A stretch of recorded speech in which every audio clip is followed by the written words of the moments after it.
Bismillahirrahmanirrahim. Assalamualaikum warahmatullahi wabarakatuh. Terima kasih saya ucapkan kepada para subscriber saya kerana sudi klik video ni, dan juga kepada rakan-rakan kita yang baru menonton video ni dan sudi untuk klik video ni untuk tatapan anda semua. Okay, Bismillahirrahmanirrahim. Alhamdulillahi Rabbil Alamin. Wassalatu wassalamu ala asyrafil anbiya'i wal mursalin wa ala alihi washabihi ajma'in.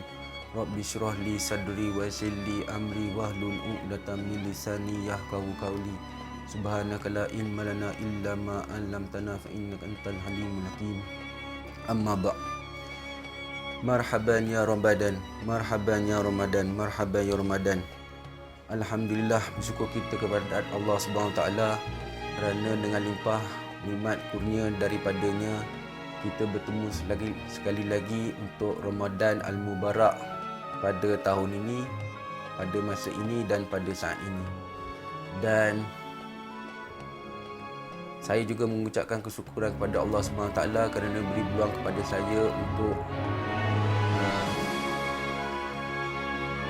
berada dalam kedudukan bulan Ramadan ini. Dan alhamdulillah, itu adalah satu kurniaan yang terbesar daripada Allah SWT kepada saya dan juga kepada anda semua yang masih ada pada saat dan ketika ini. Jadi tanpa melengahkan masa lagi, saya buat sedikit perkongsian yang saya pernah tulis dalam blog saya, dalam nomanhafizi.blogspot.com, iaitu berkenaan dengan bulan Ramadan. So sama-sama kita memanfaatkan maklumat yang saya kongsikan di sini. Okey, ini ada satu perkongsian doa, iaitu 3 doa di ambang Ramadan, iaitu doa yang disampaikan, pernah dibaca dan disampaikan oleh kita punya khalifah yang keempat zaman Khulafa' Rasyidin, iaitu Sayyidina Ali bin Abi Talib. Iaitu doa dia sebelum tibanya bulan Ramadan ialah yang pertama, ya Allah, berikanlah kepadaku kesihatan dan tubuh badan ini daripada sebarang penyakit. Doa yang pertama. Doa yang kedua ialah, ya Allah, berikanlah kepadaku kelapangan daripada kesibukan. Doa yang tiga yang terakhir sekali ialah, ya Allah, berikanlah bagiku cukup dengan sedikitnya tidur. Ini adalah satu perkongsian daripada Sayyidina Ali bin Abi Talib, iaitu 3 doa di ambang Ramadan. Ilmu ni dikongsikan oleh Al-Habib Ali Zainal Abidin Al-Hamid. Kita pergi pada yang seterusnya. Untuk fakta mengenai Ramadan Al-Mubarak ni, ada sedikit perkongsian di sini, ialah dalam satu hari Allah SWT kurniakan satu waktu di mana seluruh langit dan bumi adalah untuk kita, iaitu solat 2 rakaat sebelum solat subuh. Itu kurniaan daripada Allah SWT yang fakta betul. Nombor 2, dalam satu minggu Allah kurniakan satu hari yang penuh berkah, iaitu hari Jumaat, dan di dalamnya ada satu waktu di mana segala doa kita Allah makbulkan, insya-Allah. So dalam hari Jumaat ya. Yang ketiga, dalam satu bulan ada beberapa hari Allah kurniakan, iaitu hari-hari putih. Apa itu hari-hari putih? Hari-hari putih ialah hari dalam kiraan bulan Islam, bulan Hijrah. Mana-mana bulan lah, daripada bulan yang pertama sampai bulan yang terakhir tu. Iaitu 3 hari putih, iaitu pada hari 13, 14 dan 15. Di dalamnya ada keberkatan. Dan hari-hari putih ni biasanya pada 13, 14 dan 15 ni ialah amalan yang biasa dibuat oleh Rasulullah SAW, ialah berpuasa sunat 3 hari putih, iaitu pada hari tadi 13, 14 dan 15 dalam bulan Islam. Akhir sekali, yang keempat, fakta mengenai Ramadan ni ialah dalam satu tahun ada satu bulan yang Allah kurniakan kepada kita, iaitu bulan Ramadan, yang mana di dalamnya ada sunat menjadi fardu dan yang wajib Allah gandakan pahalanya. Dan bulan ini juga tutupnya pintu api neraka dan terbuka seluas-luasnya pintu syurga. Okey, di dalamnya juga ada satu malam jika beramal ibadah sama seperti 1000 bulan. Itu kurniaan yang Allah bagi kepada umat Nabi Muhammad SAW. Jadi sama-sama kita memanfaatkan ilmu yang disampaikan supaya kita sentiasa istiqamah dalam melakukan amal ibadat. Okey. Ada satu lagi perkongsian hadis Nabi Rasulullah SAW, Nabi Muhammad SAW. Okey, apabila datang bulan Ramadan, okey, disampaikan daripada Abu Hurairah radhiyallahu anhu bahawasanya Rasulullah SAW pernah bersabda, iaitu apabila datangnya bulan Ramadan, okey, maka dibukakan segala pintu syurga dan ditutup segala pintu neraka serta dibelenggu segala syaitan. Okey, ini hadis riwayat Muslim. Okey, faedah dan kefahaman hadis ni ialah okey, dibukakan segala pintu syurga bermaksud gambaran yang menunjukkan banyaknya ketaatan yang menyebabkan terbukanya pintu syurga untuknya. Okey, yang kedua, ditutup segala pintu neraka bermaksud gambaran yang menunjukkan kurangnya maksiat yang boleh menyebabkan pintu neraka tertutup untuknya. Dan akhir sekali ialah dibelenggu segala syaitan. Bermaksud gambaran yang menunjukkan terputusnya gangguan syaitan terhadap orang yang berpuasa kerana mereka tidak termakan dengan tipu daya syaitan ke arah maksiat. Okey, ini rujukan Maqasid Al-Saum oleh Al-Imam Izzuddin bin Abu Salam. Okey, satu lagi yang terbaik ialah apabila tibanya bulan Ramadan ataupun kita nak menyambut bulan Ramadan ialah kita berdoa seperti ini ya. Disebutkan dalam satu kitab Majma' Al-Ahbab dari Ubadah bin As-Samir dari Nabi Muhammad SAW bahawa ketika memasuki bulan Ramadan, baginda berdoa, iaitu maksudnya, ya Allah, berikanlah keselamatan kepadaku untuk menghadapi Ramadan, berikanlah kesejahteraan Ramadan untukku dan terima ibadat Ramadan dariku. Hadis diriwayat daripada Nabi Muhammad SAW. Ada satu lagi kisah dalam ni. Suasana di syurga ketika menyambut ketibaan bulan Ramadan Al-Mubarak ni. Sesungguhnya ketika menjelang Ramadan, suasana di syurga itu Allah ubah dengan tidak semena-mena, diberi wangi-wangian yang harum dan dihias dengan sangat indah. Syurga itu sudah indah. Allah indahkan lagi, tak dapat kita bayangkan bagaimana indahnya syurga itu.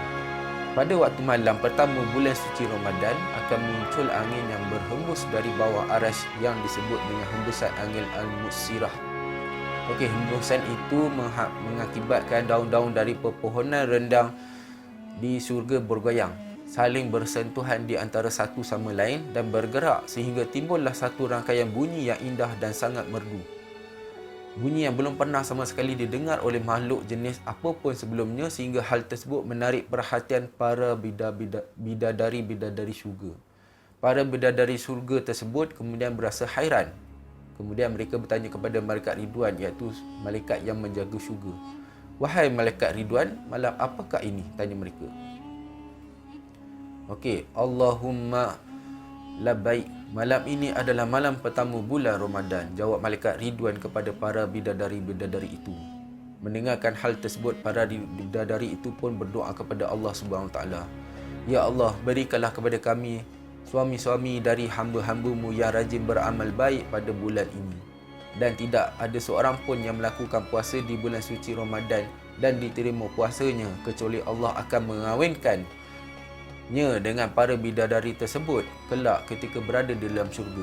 Kemudian terdengar seruan Allah. Allah SWT berfirman, wahai malaikat penjaga syurga, bukakanlah pintu-pintu syurga untuk umat Nabi Muhammad SAW yang berpuasa pada bulan ini. Wahai malaikat penjaga neraka, tutuplah pintu-pintu neraka bagi mereka yang berpuasa pada bulan ini. Wahai malaikat Jibril, turunlah ke bumi, kemudian ikatlah syaitan-syaitan yang jahat dengan rantai-rantai dan singkirkan mereka ke dasar lautan yang paling dalam, sehingga mereka tidak boleh merosakkan ataupun mengganggu puasa umat Nabi Muhammad SAW, iaitu kekasih Allah SWT. Itulah kenapa pada hari-hari penuh berkah di bulan Ramadan merupakan waktu yang paling tepat untuk kita beribadah, kerana segala bangsa syaitan ataupun jin telah dibelenggu. Sebagaimana dijelaskan dalam hadis, jika di bulan Ramadan maka dibukakan pintu-pintu syurga, lalu ditutup pintu-pintu neraka dan dibelenggu pula semua syaitan. Hadis riwayat Bukhari. semoga kita dapat beramal sebaiknya di bulan Ramadan ni, insya-Allah. Okey, itu sedikit perkongsian daripada saya yang pernah saya tulis dalam blog saya. Semoga kita dapat memanfaat perkongsian saya pada hari ini, pada bulan ini, insya-Allah. Dan apa pandangan anda tentang bulan Ramadan Al-Mubarak ni? So kalau anda ada perkongsian daripada anda untuk dikongsikan dalam video kali ini, so anda boleh komen pada video inilah. So tak ada masalah. Jadi saya akan buat perkongsian lagi, tapi saya ingat mungkin dikongsikan kepada video yang akan datang. Okey, anda jangan lupa ya, bila kita berpuasa bulan Ramadan ni, kena ingat puasa esok hari dia. Okey, yang macam biasa saja aku puasa besok hari, menunaikan fardu Ramadan tahun ini kerana Allah Taala, itu puasa besok hari. Dan juga anda kena buat puasa, niat puasa sebulan, iaitu saja aku berpuasa sebulan di bulan Ramadan seluruhnya kerana Allah Taala. So bulan Ramadan ni dia punya hikmahnya, selain berpuasa, kita bersolat tarawih. So kebiasaannya tarawih dilakukan selepas waktu isyak dan sebanyak 8 rakaat lah. Kalau zaman-zaman sahabat masih jadi khalifah tu, dia punya tempohnya dah panjang lah, dari 20 rakaat. So macam biasa pun, bila dah berpuasa, kita buka puasa kena baca doa lah. Okey, maksud doa berbuka puasa ni ialah, ya Allah, untukku aku berpuasa kepadamu, aku beriman, dan dari rezekimu aku berbuka dengan rahmatmu, wahai Tuhan yang Maha Penyayang.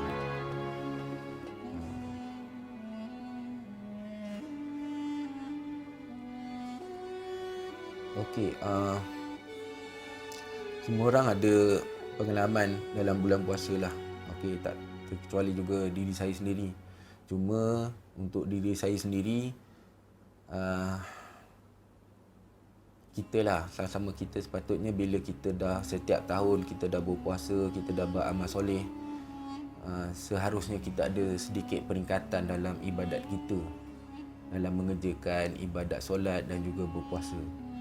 Dan sesiapa yang dah biasa berpuasa bulan Ramadan ni, tak mustahil anda semua akan melakukan juga puasa-puasa sunat, ataupun ada yang juga buat puasa qada. Cuma biasanya puasa qada Ramadan ni, sekiranya dia tinggalkan, dia punya jumlahnya berganda lah kalau kita nak buat ganti. Kalau satu hari dia jadi 2 hari, itu kena rujuk pada alim ulama lah, ustaz-ustaz yang sepatutnya yang anda boleh tanya. Jadi sebenarnya puasa ni mendatangkan kebaikan kepada kita dari segi penjagaan kesihatan, dari segi luaran lah.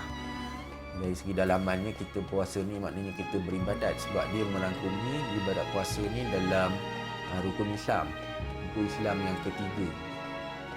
Jadi ibadat puasa Ramadan penting sebab kita beribadat kerana Allah Ta'ala, dan Allah Ta'ala saja yang boleh berikan ganjaran kepada kita semua. Tapi macam biasalah, saya pun tak terkecuali lah. Masa saya baru mula nak belajar puasa, kecil-kecil dulu lah, dia tak puasa penuh masa darjah 1 dengan 2 lah.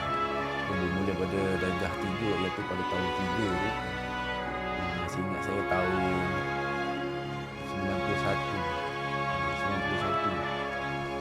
Masa tu dah kawan-kawan kata, tak puasa kan, dia kena ejek semua lah. Tapi alhamdulillah lah, saya bermula pada darjah 3 tu sampai sekarang lah, alhamdulillah tak pernah tinggal lah. Alhamdulillah. Cuma saya sedih tu sikit sebab bila kita meningkat remaja ni, ada pula kawan-kawan jenis tak puasa. Kemudian bila bekerja pun ada juga yang tak puasa. Tapi tengoklah, kalau pekerjaan tu berat, kalau boleh ganti selepas pada masa tu, gantilah. Sebab tanggungjawab kita sebagai seorang Islam ya.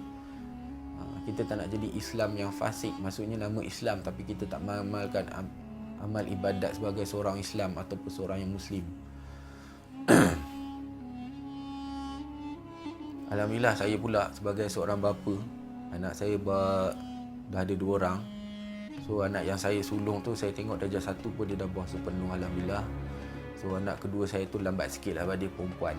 Jadi yalah, walaupun bulan akhir balik lagi, masa dia tahun 2 pun dia dah mula puasa penuh lah. Itu satu yang saya tak terfikir lah, dia pada peringkat umur macam tu dah boleh mampu berpuasa. Tapi apa-apa pun, ada setengah insan yang lain. Yalah, maksudnya yang Islam fasik yang saya cakap tadi lah. Mampu berpuasa, tapi mereka tak mampu untuk melakukan ibadat solat. Tapi kalau kita ikutkan dalam ilmu kita dalam agama Islam ni, sebenarnya ibadat solat tu, perkara pertama yang diambil kira amal ibadatnya daripada Allah SWT. Kalau kita tak melakukan ibadat solat, macam mana Allah nak nilai kita ibadat yang lain-lain? Ibadat solat yang wajib apa ni, 5 waktu solat pun kita tak mampu buat kan. Tapi terpulanglah sebab sepatutnya bila umur kita semakin meningkat, kita punya amal ibadat pun semakin bertambah dan kita semakin selesa melakukan amal ibadat tersebut lah. Tak ada sebarang kesulitan. Melainkan orang-orang yang sakit, orang yang kecuali tertentu lah, orang yang gila, yang hilang akalnya. Alhamdulillah jadi satu perkara lagi, sekarang kita dah masuk kira selepas PKP tahun 2020, kira tahun yang kedua.